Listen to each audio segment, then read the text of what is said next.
Hello guys, ayan, kumusta po sa inyong lahat? Ayan, happy Saturday everyone. At dahil nga dyan, ay bigla kaming nag-crave nitong ating pansit canton gisado. At syempre lalahokan natin yan guys ng lechong kawali. Ayan, napakasarap nito guys.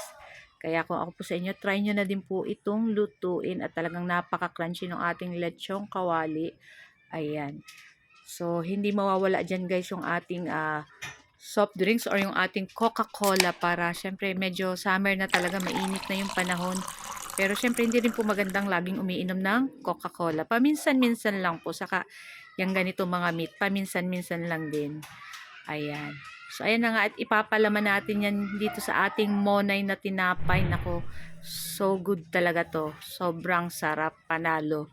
Talagang unang kagat pa lang, nako, Wow! mapapa-wow-wow ka na. So ayan na nga at painit ako dyan ng ating kawalit, naglagay akong mantika at pag mainit na igisa na natin dyan yung ating mga bawang at yung ating sibuyas at isunod na rin natin dyan yung ating isang pirasong carrots.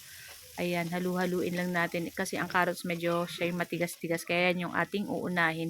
At pagkatapos isusunod natin dyan yung ating Baguio beans. Ayan, para maberde, ma-orange, colorful yung ating pansit gawa ng ating mga gulay na sangkap. Ayan. At halu-haluin na nga natin. At pagkatapos, isunod na rin natin dyan yung ating cabbage o yung ating repolyo. Ayan. So, after nyan guys, halu-haluin lang natin. So, naglagay akong paminta, liquid seasoning, tas konting soy sauce para may lasa na yung ating gulay. At aahunin kaagad natin yan guys para hindi ma-overcook yung ating gulay. Ayan. So yan guys, pwede na yan ahunin. Ayan, medyo crunchy pa dyan yung ating mga gulay. So ahunin na natin para hindi ma-overcook. At pagkatapos ay maglalagay tayo dyan ng ating 6 cups of yung pinaglagaan po ng ating karne. Ayan, yan po yung ating nilagay dyan para mas malasa po yung ating pansit canton gisado. At naglagay po ako dyan ng oyster sauce saka ng soy sauce. Naglagay din po ako ng paminta at sugar para manamis-namis syempre yung ating pansit canton gisado. And papakuluan lang natin yan. At pag kumulo na, ilalagay na natin dyan yung ating pansit canton. Ayan.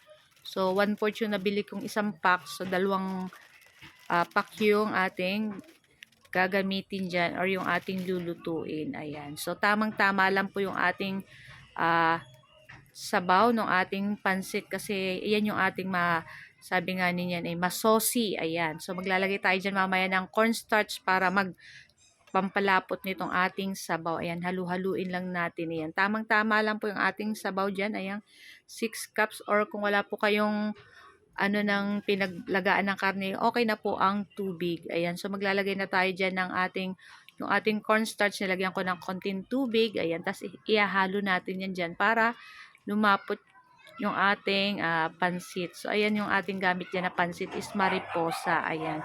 So, naglagay rin po pala ako dyan ng paminta para may konting anghang palalo sa ating pansit canton gisado. Madali lang po itong lutuin at baka ma-overcook po yung ating pansit. So, maya-maya papatay na rin natin yung apoy. And for the meantime, ilalagay muna natin itong ating mga gulay. Ayan, para kasama na siya dyan sa ating pansit. So, halu-haluin lang natin yan guys. Nako, ang bango-bango na nito guys. So, after nyan, ilagay na natin dyan yung hiniwa-hiwa nating lechong kawali. Ayan. So guys, kayo po ba ano po bang inyong snack ngayon? Ito po ay aming snack na diretsong dinner na rin po. So wala kaming rice tonight. So ayan nga.